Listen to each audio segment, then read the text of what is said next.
Hello everyone, welcome back to Lucky Crit. I'm currently on vacation, that's why there's a little bit of a change in scenery, so I'm sorry about that. And this video is not going to be as intense as my normal content for Fire Emblem 3 Houses because I'm not home at my normal computer. I'm on vacation, I've got my crappy laptop, but I will still try to make this content as good as possible for you while reading you the new news and the updates for Fire Emblem 3 Houses. And I'm sure we'll talk about it and go back over it next week or a couple weeks from now when I'm back home.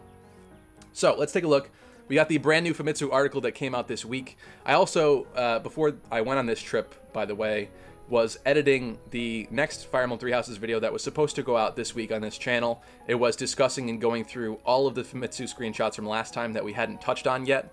There's a lot of little tidbits and stuff in there that I really wanted to have out this week for you guys to see. It's a little bit old news at this point, but there's still little, like, really interesting little things in there that also build into some of this. So if some of this is confusing to you, it's kind of because I'm going to be doing this out of order because that video is at home, halfway edited.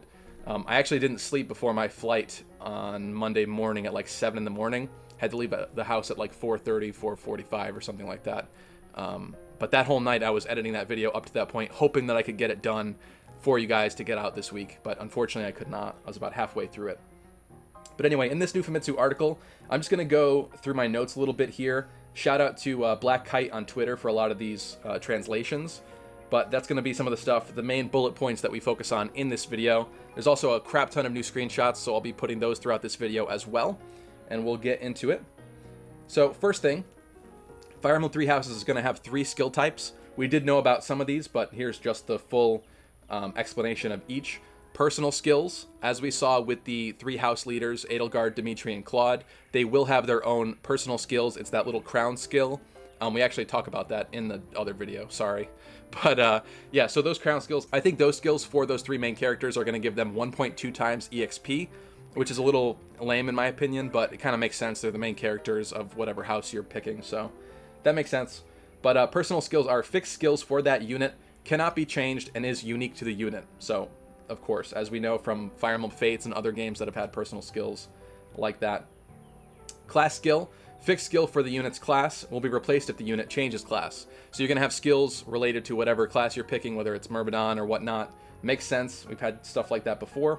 And also ability skills. Skills learned from ability levels. Available anytime and can set up to 5. So this is the kind of skill customization that we've had previously in Awakening and Fates and stuff like that. That's very cool as well. So 3 types of skills to keep in mind. Nothing too mind-blowing there, but it's just nice to see that some of that stuff is coming back. Also, Fire Emblem 3 House's new feature, Stratagems, can be used by a unit which has knights under them. So we have the official, at least Japanese name for what the brigade units are going to be called. These are the generic soldiers behind your main character. They are now called knights. And as we'll see in some of the notes later on, you'll actually be purchasing knights. And I think that has to do with the 3 triangles in the bottom left near characters, and that's why we've seen some characters in the other Famitsu shots once again. Sorry guys. There's actually a screenshot we got last time of there being only 2 of those little carrots or triangles, and they were orange or yellow. It was yellow. So 3 is green, 2 is yellow, I'm assuming 1 is red, and that probably has to do with your squad health of how many knights you still have alive, because that's actually going to determine certain things that you can do in battle, new features. And these are called stratagems. That's probably the Japanese name. I'm still kind of assuming that the localized name is going to be gambits still, because that's what we've seen so far. Unless gambits are a part of this stratagems system, but I don't know that for sure just yet. So it's probably gambits, in my opinion.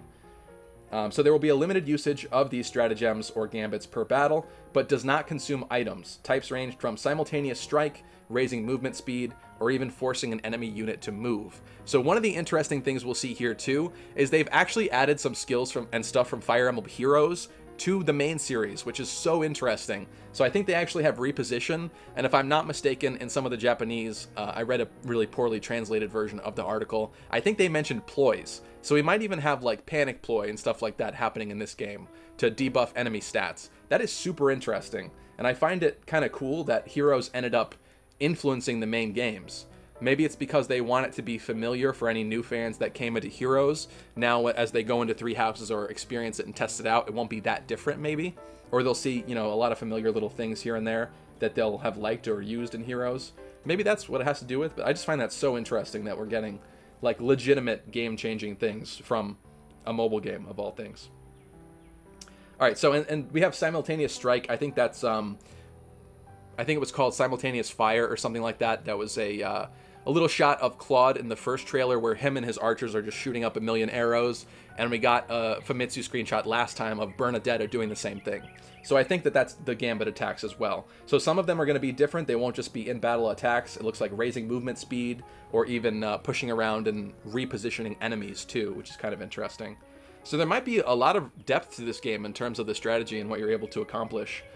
Maybe even like shoving enemy units. That could be pretty cool.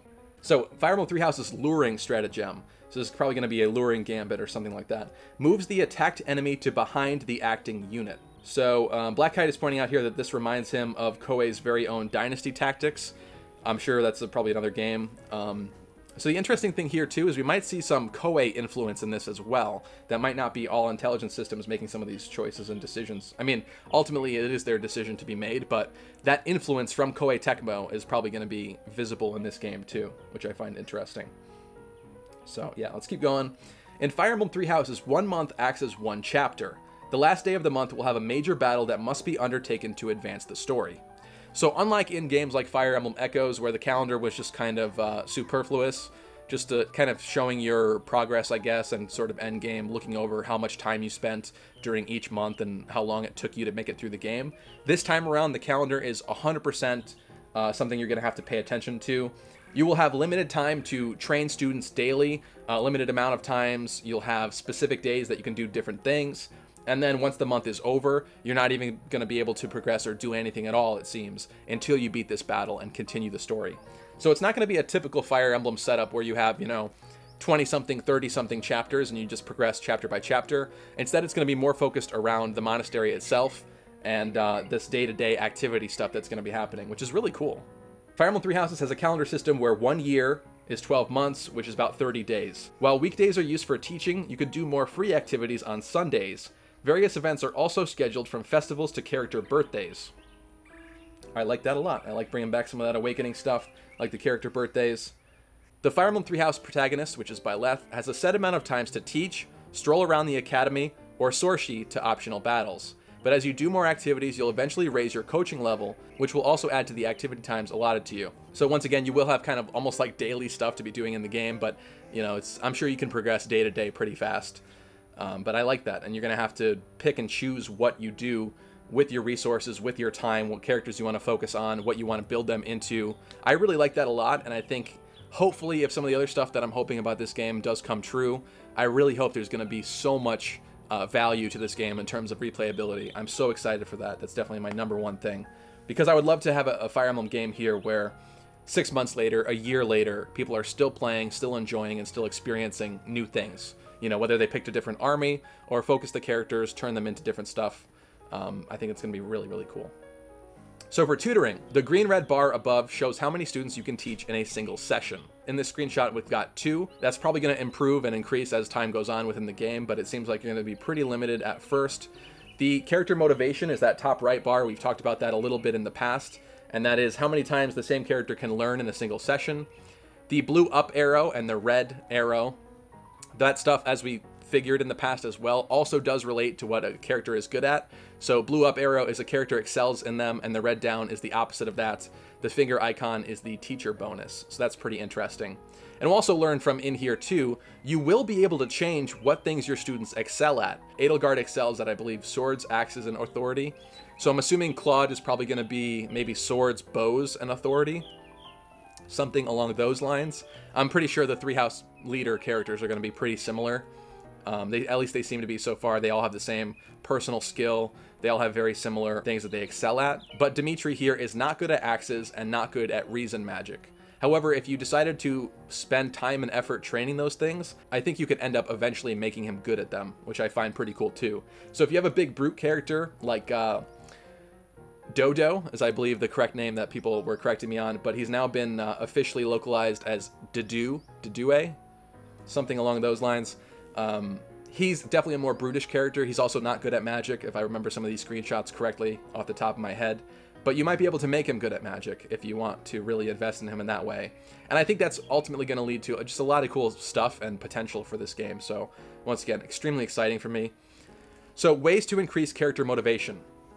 A pupil may come to you and ask a question. Giving the correct answer will raise motivation. We have seen this before in some of those screenshots. There was one of Casper asking Byleth a question.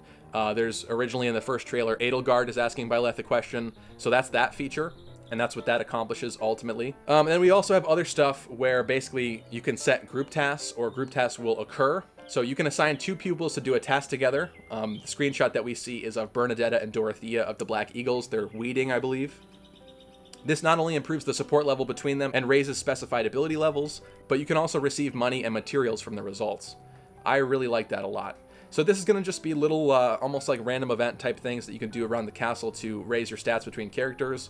It looks like supports are definitely in. I mean, I think most of us assumed that that was going to be the case. And we did see that when Byleth was teaching Dorothea originally, there was a little heart on the left side of the screen, and we weren't sure if that was going to be a support between Byleth and Edelgard or something along those lines. We hadn't seen anything about intra-character supports at this point just yet, any concrete evidence. But it seems like that's definitely the case, so very good.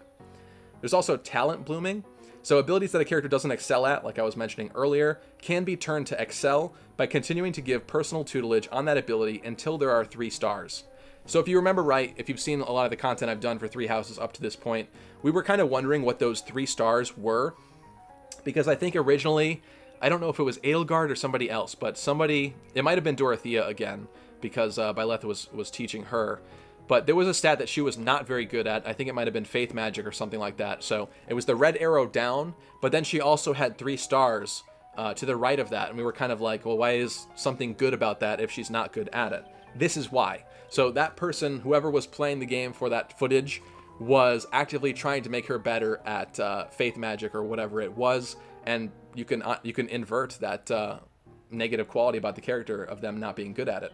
So it's almost like that stuff doesn't really matter. It's just going to take more effort to make certain characters be able to do different stuff than they're kind of set to do in the beginning. So I like that a lot. There's also a note here about gauntlets.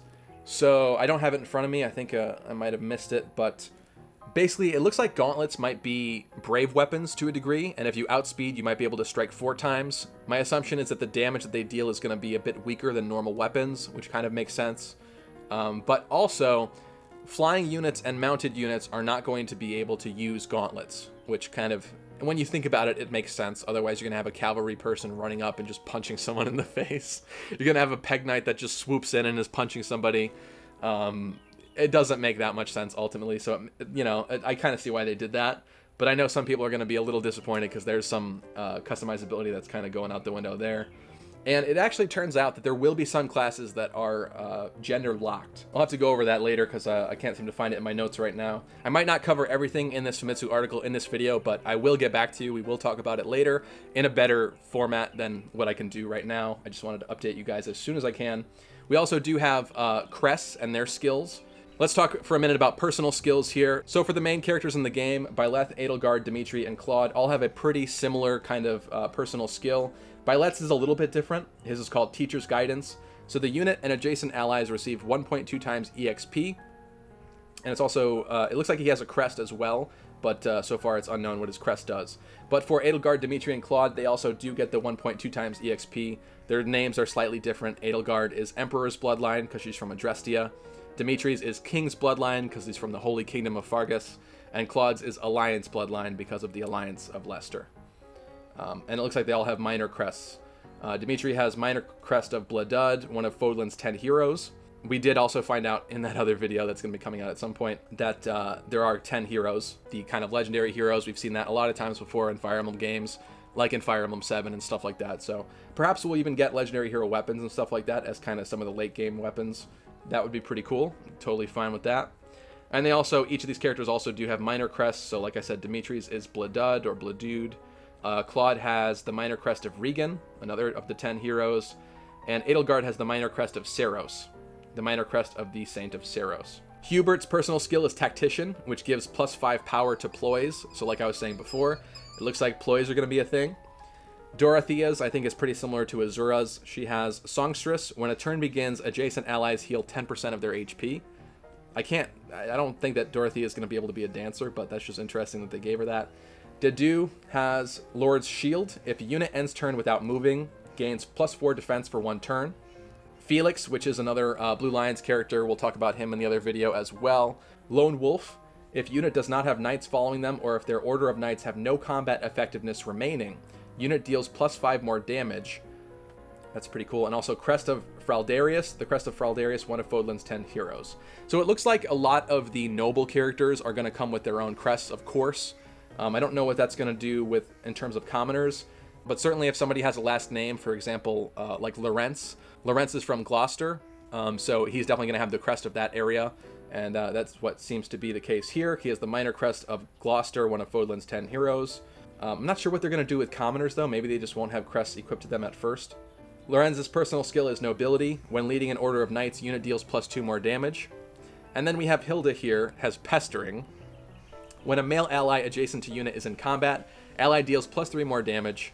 And the minor crest of Gauntlets, one of Fodlan's 10 heroes. So this is all extremely interesting. Hilda is definitely pretty enticing if you're going to be picking the Golden Deers. That's probably one of my favorite characters from that army, but I think, I don't know, I'm still kind of leaning towards the Blue Lions, if I'm going to be honest, with who I'm personally picking, at least for the first time around. I'm going to save the class speculation for a future video, because in that other video we talked about what the first tier classes is going to be. It's going to be Myrmidon, soldiers, fighters, and monks from what we've seen. But it does look like there will be some gender restrictions as far as what people can do. I was kind of hoping that wouldn't be the case because it didn't really seem like it. But I think classes like Dark Mage and stuff are male only this time, if I'm not mistaken from what I've read. I'll look into it further and we'll definitely talk further, but I think I've just covered a lot of the main beats here. There's also some new characters we saw, like Hanneman, who, I don't know, for some reason I never considered him to be a professor, even though we talked about some of the other professors like Manuela and stuff from that second trailer. Hanneman is the one who's training, instructing some students in that kind of courtyard scene animatic that we saw. So it makes sense. He's another teacher, another character within the game. And there's some more stuff like that, but I'll save that for another time. Kind of been talking your ear off here, and this video I think has gone on long enough, but those are the main beats, and I'll definitely make sure to get this to you in a better format in the coming days, in the lead up to the game, and a whole bunch of stuff like that. But I hope you still enjoyed this kind of different format, this information here. I hope it was enjoyable to some degree for you, and I'll be back with the normal stuff as soon as I can. So thank you so much, guys. If you liked it, you know what to do. Also be sure to join our Discord and stuff if you want to hear have more conversations, or if you want to get the latest news. I will be retweeting stuff and sharing stuff on Twitter as soon as we know what the stuff is. So thank you so much, and I'll catch you guys in the next one. Peace.